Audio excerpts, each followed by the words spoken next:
Good morning, everyone, and welcome to the webinar on the power of your breathing when presenting and speaking. While most of this webinar is going to be around breathing from a presentation perspective, a lot of the breathing skills will also work on one-on-one meetings, job interviews, difficult conversations, performance discussions when maybe there's a little bit of tension in the room, maybe a difficult subject's being discussed, and you can use that breathing to help you keep control of the situation. Whether you're the receiver or whether you're the sender of the bad news, the breathing will really help you in both circumstances. So welcome to the power of your breathing when presenting and speaking. I can't guarantee you that I'm going to run for an hour on this topic. It's a fairly narrow topic, the power of breathing, but as I've studied more around public speaking, as I've engaged more professional coaches to help me become more effective and more knowledgeable, I'm seeing the real role and in fact the power of your breathing and the control you have over your breathing in creating that presence, in creating that control. So we'll see how we go. So Peter Dew's my name. I'm a public speaking trainer and coach, and I absolutely love helping people overcome their fear of public speaking. I absolutely love helping people have the confidence to put their message across. In my view, there's nothing worse than having a message, having something to say, having some knowledge that you want to share with people and not being able to do it because, number one, maybe you lack confidence, maybe you're a little bit nervous, and number two, you do it poorly or you're not effective or you don't engage or you don't connect with the audience. So that's my role in life, helping people share their messages confidently and effectively with those people who need to hear your message. How to participate? Really quite simple. I like to make the webinars interactive. Please ask questions as we go. I will pause periodically and ask, are there any questions?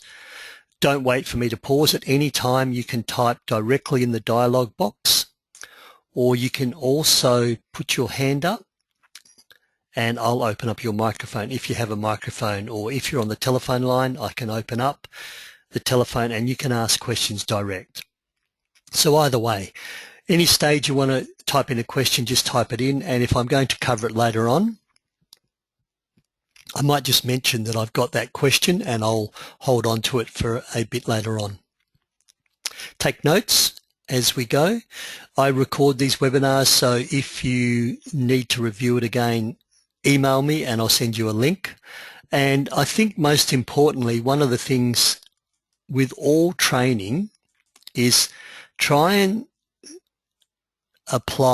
think about how that would apply to you, or how could have you used this information with a previous talk, or how can you do this or use this information for a talk, a presentation you've got coming up, or a situation you've got coming up. So it's the application of the knowledge. It's the doing something different after the webinar that's going to make the change in you as a presenter or as a speaker. So the agenda. Why breathing is important to you and to your audience. How do you use breathing for relaxation before speaking? So you've got a keynote presentation coming up. You've got the biggest ever audience. You've got a difficult audience. You're feeling tense. How do you use breathing for relaxation? One of the things with breathing is you create silence, the pause. What is the value of silence when speaking? You can use your breathing to eliminate the ums, the ahs, and the other filler words. When you're in a pressure situation, and I mentioned job interviews or difficult conversations, the value of deep breathing in these pressure situations. How to read the audience's breathing. What is the audience's breathing telling you about them? What's happening for them? Are they in a state of shock or a state of stress? Or are they calm and engaged with you, the speaker or the presenter? The breathing level will give you permission to send information to the audience. Are you sending information or telling the audience something and you've only got a low level of permission? I'll briefly touch on some exercises that will help you be more effective with your breathing, and posture for good breathing. What posture will help you breathe and what posture will detract from your breathing and have a negative impact. So that's what I want to cover today. As I said, we may not go to the full hour, so let's see how we go. First time I've run a webinar on breathing in public speaking and presentation skills.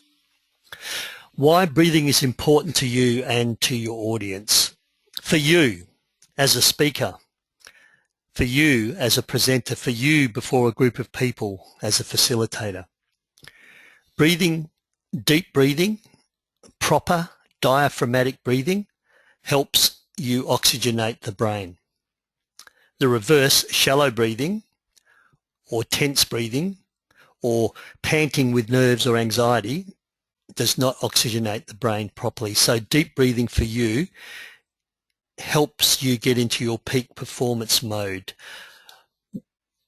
If you stop breathing or you don't breathe deeply, then your brain becomes oxygen deprived. But you need to think, you need to be alert, you need to respond to the audience, you need to remember your content, you need to be able to respond to questions. And you've just deprived your brain of oxygen by not breathing properly. So that's the first reason why breathing is so important. The person that breathes steadily and deeply demonstrates confidence and credibility. And it also helps you remain calm. So it is a big gig. It is an important gig. It is a job interview. While you're breathing deeply, it's a great relaxation technique and it's also oxygenating your brain. So deep breathing for you as the speaker, as the presenter, is a powerful tool in getting ready and staying alert and staying alive for your presentation. For the audience, so as you're watching the audience and you're watching the audience's breathing, their breathing will reveal their feelings.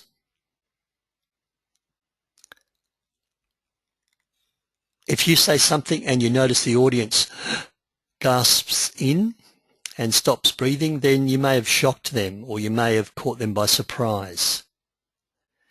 If they're breathing deep and low in unison with you as the presenter, it indicates their level of comfort with what you've said. So you can view what's happening from the audience. And if you're doing a job interview and you notice that someone stops breathing, you know that they're really stressed and they're struggling. So as a chair of an interview panel, you can give them time to regain their composure and you can help them with their own breathing. And I'll talk about that a little bit later on through your modeling and through your mirroring and through your leading and demonstrating deep breathing. So you can read from the audience by the level of their breathing what's happening for them. So that's why breathing is so important to you, and that's why it's important to the audience. How to use breathing for relaxation. Deep breathing, as I said, is a relaxation technique. It reduces your nervousness, it reduces your stress, and it reduces your level of anxiety before speaking. So learn to do deep breathing. And deep breathing is low in the diaphragm, not in the chest. It's really deep down in the belly button. It's the breathing that opera singers are taught to do, called diaphragmatic or intercostal breathing. The cartilages between the ribs spread as you breathe deeply down in the diaphragm. You can do 4 by 4 by 4 by 4 breathing, which is breathe in for 4 seconds. Hold that for 4 seconds, breathe out for 4 seconds, and do that 4 times. So as you're about to be introduced as the next keynote speaker and you notice your nervousness and your anxiety levels rise, you can quickly do that deep breathing. The horse blows is when you blow out and your lips vibrate up and down and you make that noise that the horse makes. Don't do this in front of an audience. This is about you relaxing your lips, relaxing your tongue, relaxing your jaw through a really quick instant exercise called a horse blow. I won't do it because it'll sound really sloppy. Do rhythmical breathing. So breathe in a pattern and keep that going during your presentation. Hum softly. Hum softly not only gets your breathing going, but it also warms up your vocal apparatus. These 5 little exercises, and choose one which works for you from a breathing perspective, can help you get ready to do a difficult gig, help you get ready to speak or do a good job interview or enter that difficult conversation. Most newsreaders, and I know we've seen, or we may have seen the movie The Anchorman with Will Ferrell, and there's the sequel, The Anchorman Returns or The Anchorman 2.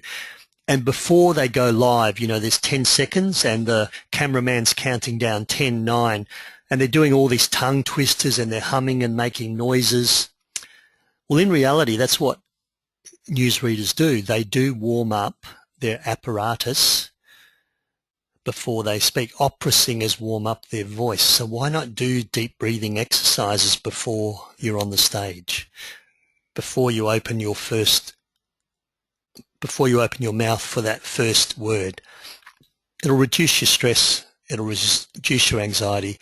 It'll equip you. It'll oxygenate your brain, and you'll be far more able to respond to difficult situations. Just questions at the moment? And about other breathing exercises, I'll just go back. Yeah, that is not an exhaustive list, and in terms of non-breathing exercises, there are other things you can do for relaxation. I've tried to keep this webinar in the breathing space, so shoulder shrugs and visualization, those kinds of things also help you get ready to speak.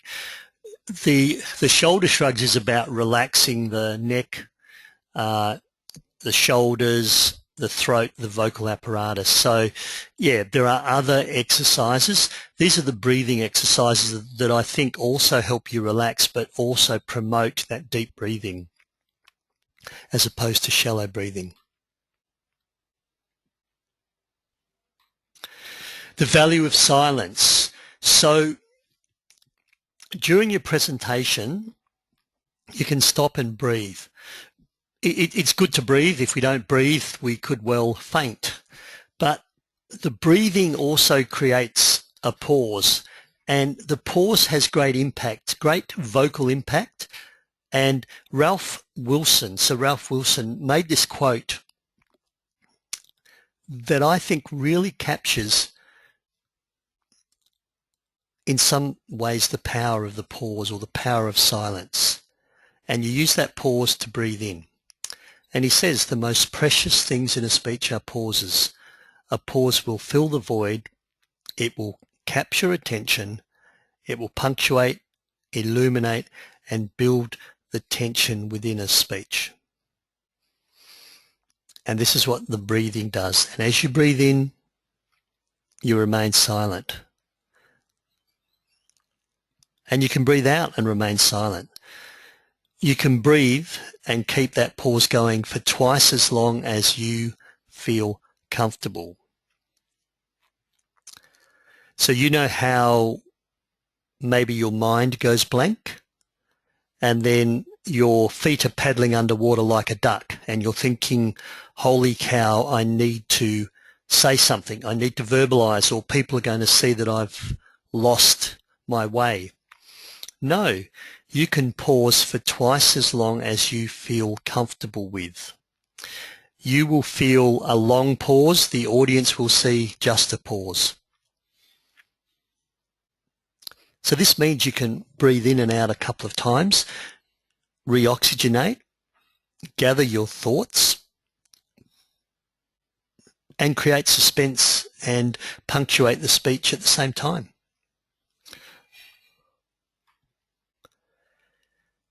So the silence, the pause, if you pause before something, then that pause, it's called the pre-pause, increases the importance, increases the significance of what comes after you've paused. If you pause after you've said something, as I just did then, that gives the audience time to take in, time to absorb what has just been said. So let me repeat that again. The pre-pause, so if you pause before you're going to say something really important, you're just elevating the importance, the impact of what comes after that pause. And then the post-pause allows you to take in what I've said. And while you're pausing, you're also breathing deep.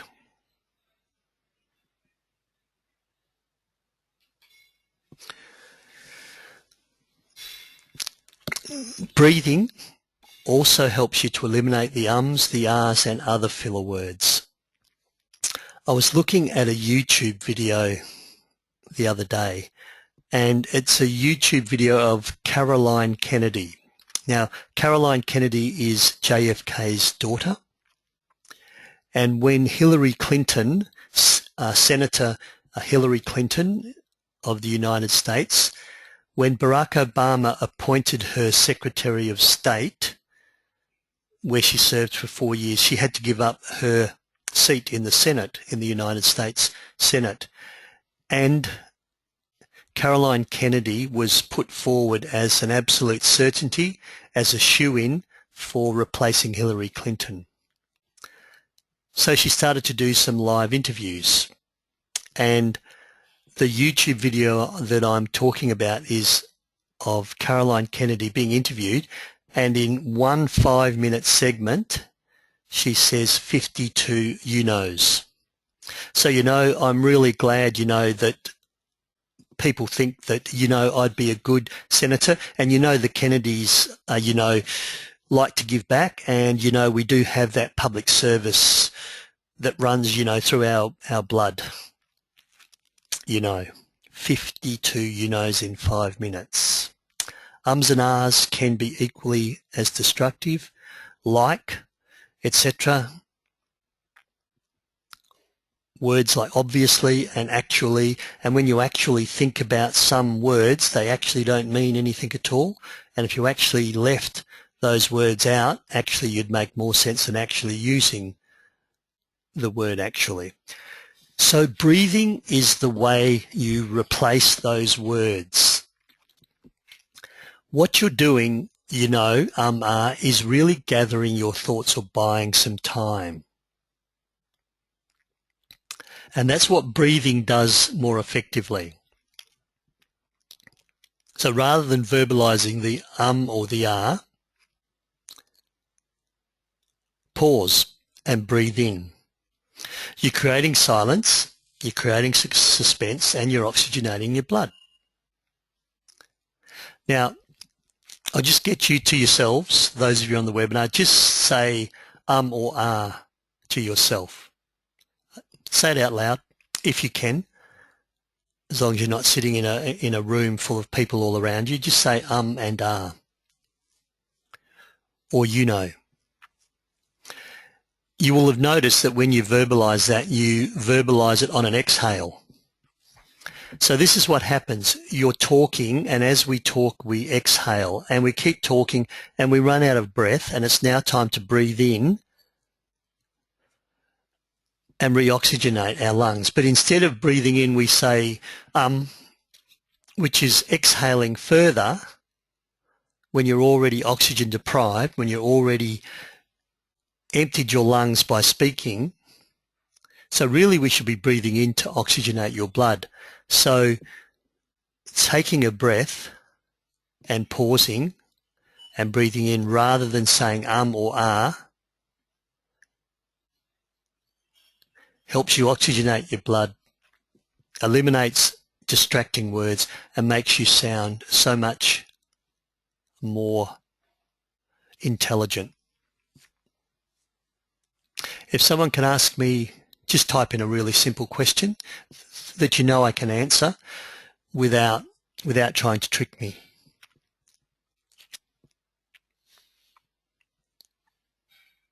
Okay, thank you for that. What am I going to do on the weekend? Well, this weekend I'm not going to do much. In actual fact, I hope to just relax and do some reading.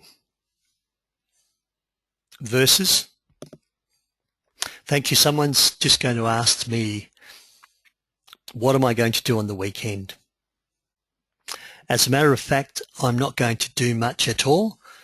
I'm going to try and relax, and I'm going to do some reading. Same words, same response. One with ums as I thought and gathered what I was going to say next.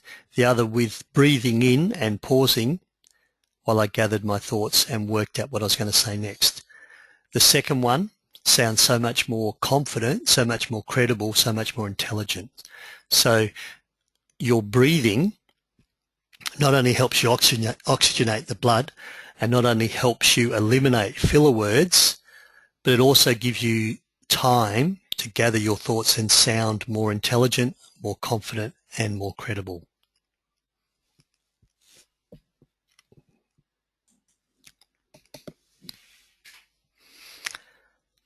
The value of deep breathing in pressure situations. You can use your deep breathing to mirror and match. So if someone in the audience is feeling a little bit tense, or you notice they're not breathing or they're shallow breathing, you can demonstrate deep breathing and get the audience to mirror and match you. You don't ask them, but you just bring your breathing pattern in line with theirs, and you gradually slow your breathing down. This will have the effect of calming the audience. This will have the effect of also helping you build rapport and connect with the audience. So if you notice, job interview or a difficult situation, that someone is breathing shallow, breathing rapidly, you can lead with deep breathing. Or if you are the recipient of the bad news or the stress of an interview panel, and notice that you're shallow breathing, you can mirror and match the panel members who are probably more in control, and you can use them as a model to mirror and match. Deep breathing helps with good biochemicals. When you breathe low, you release serotonin and endorphins. There's a little picture of weightlifters there. I was reading an article the other day focusing on deep breathing, and it was to do with the Russian weightlifting team. So this is a picture of some Australian weightlifters, but the coach of the Russian weightlifters team, when they were training, after they'd done as many repetitions, so as many lifts as they could, and they were absolutely exhausted and they could do no more, and they were grimacing and they were panting and they were spent, he would get them to do deep breathing and to smile. So there wasn't a grimace on their face, there was a smile, so they were still spent, and they had 2 to 3 more repetitions within them through the deep breathing and the smiling. So the deep breathing will give you extra energy, extra resilience, extra capacity. You can calm the audience by modeling deep breathing, and over time you can bring the audience's breathing in sync with you. If I can give you an example, yesterday I did a workshop on how to overcome your fear of public speaking. It's only a small group. I had 8 people in the room.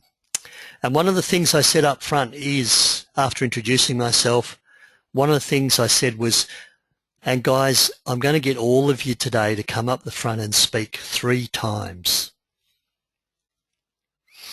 Everyone in the room sat back in their chair, stopped breathing, and held their chest almost tight. Not with their hand, but I could see that they'd stopped breathing. So I've just caused some stress within the audience by telling them that they're going to stand up and speak, and these people have a fear of public speaking. So I then lead with deep breathing, and I also calm the audience with my own breathing and just let them know that it's going to be okay, it's going to be really, really safe, and we'll do it one step at a time, and I'll lead and demonstrate, and if it comes to your turn and you don't want to do it, then it really doesn't matter. You can just pass. And I put all these safety structures, safety information around how I was going to run it in place. And I didn't move on until I noticed that they were now deep breathing. So the value of deep breathing in a stressful situation, in a pressure situation, the difficult conversation, someone says something to you, someone confronts you, someone attacks you, you will tense up, you'll gasp, you'll stop breathing, and then your ability to respond and decide whether you're going to walk away, whether you're going to reject the information you've been told, whether you're going to respond eloquently and effectively is impacted by your shallow breathing. So you, whether you're the recipient or the leader, have the ability to model, to mirror and match deep breathing. Just going to pause for a moment.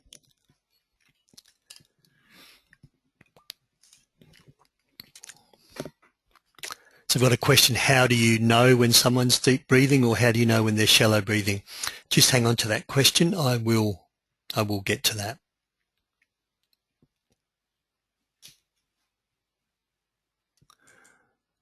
No other questions? Okay. How to read the audience's breathing. So low breathing, which is deep breathing, is low down in the diaphragm. So you'll see the belly button go in and out. It's called diaphragmatic breathing. So their tummy will go in and out, and they all seem really relaxed, and it'll be a steady, tight breathing. The high breathing,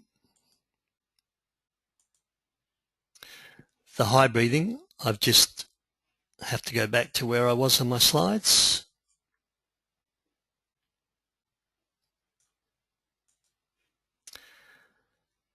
Is shallow breathing. So you'll see the top of their chest breathing, or maybe their shoulders will go up and down. You'll see a tenseness in their face, a tenseness in their chest. So it's someone who's really relaxed and doing deep breathing versus someone who is maybe panting, maybe holding their breath, not breathing at all, shoulders rising a little bit. Just to check your own breathing, you can put one hand on your belly button and the other hand cross over and put on your shoulder. Now, which hand is moving? Hopefully, because you're not in a stressful situation, your belly button hand is moving in and out, and the hand on your shoulders is relatively still. If at any stage the belly button hand is not moving in and out, and you notice that your hand on your shoulders moving up and down, as I'm doing now, and in fact I'm struggling for breath, so I'm breathing low and shallow, that's the way you can tell how your audience is breathing. And I've got the little man under the microscope. You need to put your audience under the metaphorical microscope, and the way to do that is with your peripheral vision. So as you're speaking to 20, 30, 8, 50, 100 people, you need to have your peripheral vision working out what's happening with the audience's breathing. And just from a mechanics point of view, stage mechanics, when you take a question from someone, let's say someone on the right-hand side puts up their hand, then you would move to the left-hand side of the audience, in other words, the opposite side, away from the questioner, and then put your palm up and say, yes, yes, please go ahead. And then as they ask the question, you're there now monitoring what's happening for the whole room. If the audience stops breathing, if the audience shakes their head, if the audience sort of winces, then you know the majority of the group really don't care about that question. If people keep breathing low, in other words, the deep breathing, and they sort of nod their head and they smile, then yeah, they're interested in that question as well. If you move towards the questioner, then what you're doing is just monitoring their breathing, and you've moved from a group dynamic situation to a one-on-one conversation, and that risks the health of the group. Now, when someone does ask a question that is contentious or maybe the group is not interested in, then you can park that question on the whiteboard. Let me get back to that later on. Look, I'd like to talk to you that one-on-one if you don't mind, because you've seen the reaction from the audience and they're a little bit affronted, or this person always asks silly questions and we don't really want to know the answer, and you manage that by looking at people's breathings. Peripheral vision is how you do that.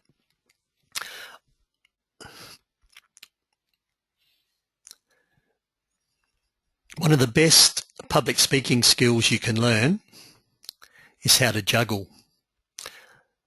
I've had several high-level public speaking trainers and presenters speak about the power of juggling in excuse me, improving the plasticity of the brain, but also improving your peripheral vision. When you juggle, you have to have balls off to the side while you're looking straight ahead, and you have to see those balls in your peripheral vision.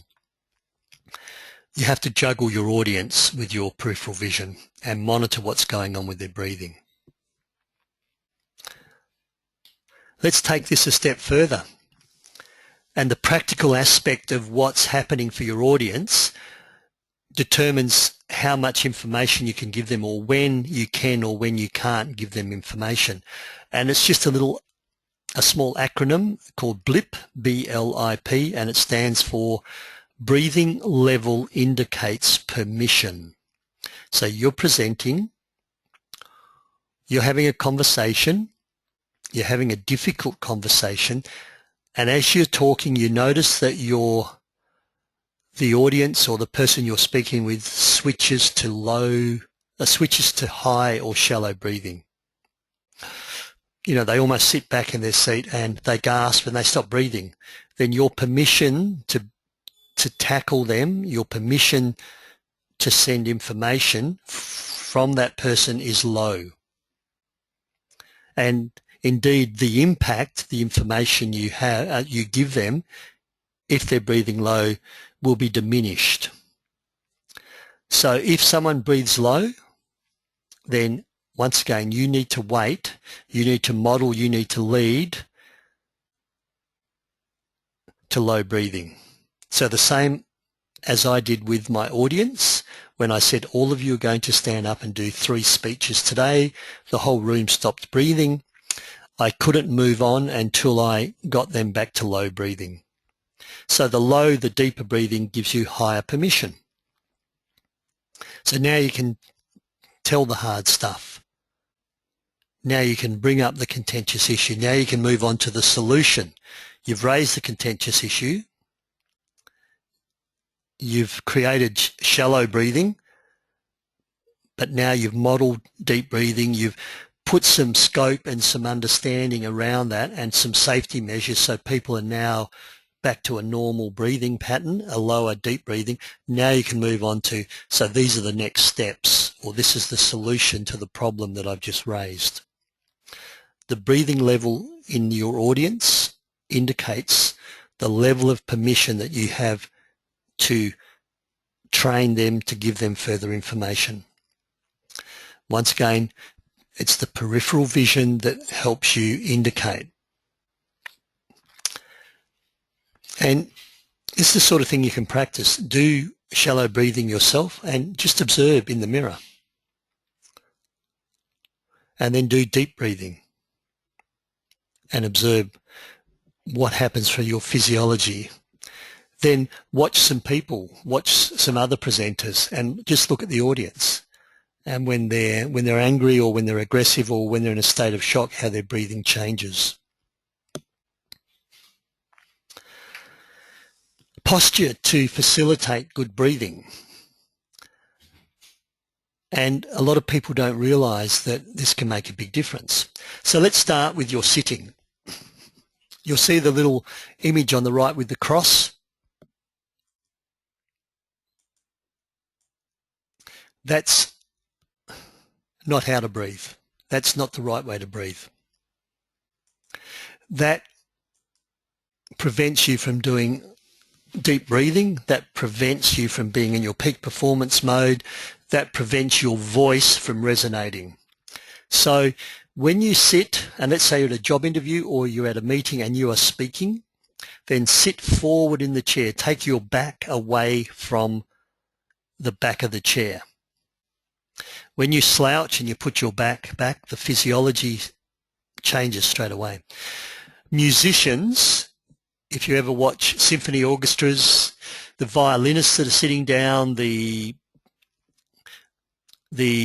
French horn that are sitting down, they're always sitting in the front third of the chair. This facilitates great breathing. It facilitates better vocal resonance, and it makes you appear more confident. Don't lean on the table. Elbows on the table at a meeting, at a job interview, will change your breathing pattern and will change your vocal quality straight away. So that's posture for sitting. Standing. Physiology of excellence for deep breathing. Let me describe this for you. If you step back and lean against the wall, you put your shoulders back against the wall, you're standing upright, so your shoulders, your back, everything is touching the wall. Then you put your head back to touch the wall, and then just drop your head about 5 degrees and then walk straight forward. You are now in that physiology of excellence. Keep the shoulders back. You've dropped that head a little bit. If you keep the head back at that level, then it's just not quite comfortable. It's a little bit tight on your vocal apparatus. So your head down 5 degrees and just move forward. And then that is the physiology that you use when you speak. You can then swivel your hips so you can look to the right, look to the left while maintaining that physiology of excellence. The resting position of your hands. To help with breathing, there's 3 resting positions. So what I'm saying is when you're not gesturing, and gesturing is really important, those of you who've heard my webinars on nonverbal communication, hands by your side or hands across your midriff parallel to the floor, or 50-50, one arm by your side and one arm on your belly button. So the one where it's parallel to the floor and both hands are on your belly button, whether it's a gentle clasp or just holding your hands gently together, if you look at the weather presenters, they have that position, or one hand by your side and one hand on your belly button, that resting position, those 2 resting positions allow you to monitor your belly button and your deep breathing. So it's an easy way of giving yourself a biofeedback. And if your hand on your belly button is not moving in and out, then you know that you're not breathing. Now, I'm not saying stand with your hands, with one hand or two hands on your belly button the whole time, but let's say at the beginning when you're quite stressful, or even when you're sitting down and you're in the front third of your chair and you're at a job interview and it's an important job and you're feeling a bit stressful, just put your hand on your tummy, one hand, the other hand can be available above the table to do your gestures, and just check that that hand is moving in and out. And once again, don't lean on the lectern. So the gentleman in the picture has got his hands firmly planted on the lectern.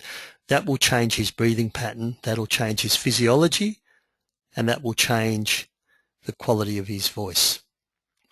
So if you are going to stand behind a lectern, then your hands should be just gently placed on top of the lectern with no weight on them.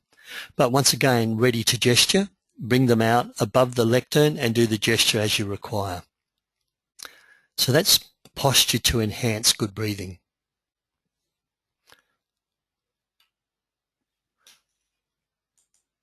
Any questions at this stage? We're coming towards the end. Looks like it'll be about a 45-minute webinar, which is fine. So exercises to help with your effective breathing. I've already covered these. Deep breathing, 4x4x4, horse blows, rhythmical breathing, humming softly. And I've added one more. You can put some books on your tummy just to practice and be really clear that you are doing deep breathing, diaphragmatic breathing the correct way. Lie on your back on the floor, put a couple of books on your belly button and breathe in and breathe out. When you breathe in, so when you inhale, the books should rise. When you breathe out, the books should fall. Some people, the books don't move at all or they go the wrong way. So when people breathe out, the books rise, which means all the breathing is in the top part of your lungs. So that's a great way to just be sure that your diaphragm, which is a balloon, is expanding and the books are rising as you take air in. And as you deflate the balloon, as you exhale, the books are falling. So there's some great breathing exercises. As I said from that question earlier, they're not exclusive. They are not the only breathing exercises. Worthwhile developing your own. What 2 or 3 exercises can you use? You've been confronted. Someone's challenged you and you notice you stop breathing, but you've got to respond. You've got to remain confident and credible. So you need to grab hold of your breathing and take it back to a deep, low in the lungs breathing pattern.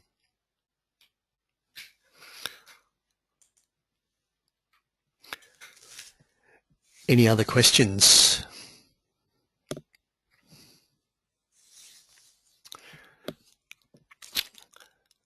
I'll keep moving on, but don't be afraid to ask any other questions. Workshops coming up, a whole range. I've set them well into advance in October, so feel free to register or pass these workshops on to any of your colleagues or friends. Happy to do an in-house workshop if you have an organisation that's got 8 to 15 people that want training. There's some Melbourne workshops that I haven't put on the website yet, but I'm going to Melbourne a couple of times in October. So the Victorians on this call, there are some Melbourne dates in October. Feel free to email me, contact me with any further questions. I've got another webinar coming up in August on 10 common mistakes that people make with their body language, and I'll put that on the website shortly as well. So if there's no further questions, I'm going to end the webinar there. I'm not going to drag it out just for the sake of stretching to 1 hour. So if there's no further questions, thanks for your participation. And remember, the breathing is such a powerful tool. Powerful for you, helps you relax, helps you oxygenate your brain, helps you model and lead, and your ability to read what's happening with the audience's breathing patterns gives you great power in how you influence, how you inform, and how you educate your audience. So yeah, it seems like a tiny little niche, breathing, but as you can see from the webinar, there's a lot to it, and it has significant impact for you as a presenter. So go out there and share your messages, and thanks for your participation. One last question. Nope, just thanks. Okay, thank you. Thank you everyone, and I'll end it there.